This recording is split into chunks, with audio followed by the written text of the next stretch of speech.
Alright, this is just another look at another day of data collection with the WattsVIEW on my 140 watt solar panel system. Late morning, I started it up yesterday. You could see the power got up in the 120 range. Then it dropped down, cycled around again, cycled. Later in the day, it's trying a hard time just trying to get up to over 20 watts.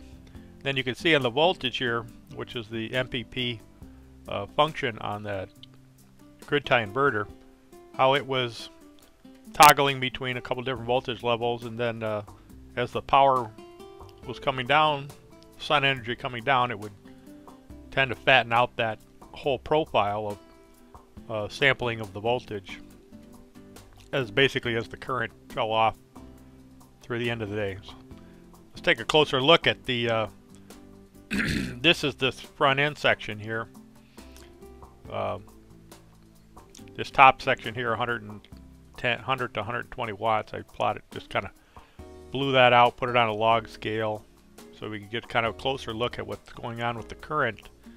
You can see that it's up at about 8 to 9 amps pretty consistently through here, and the voltage from the MPPT circuit on the grid tie inverter was jumping between 12 volts and about 16 volts. And we maintained pretty consistent power output through the day. Then it started to tail off, and you can see the grid tie inverter started to spend more time at the higher voltage as the current was coming off. Then if I look at the latter part of the day, this is as the power is coming down, the range of the voltage on the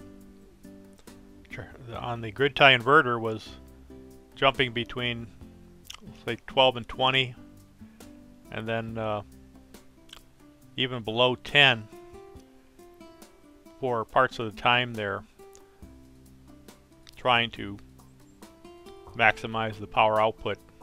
But as far as the input side goes, you can see it was down in this low range here.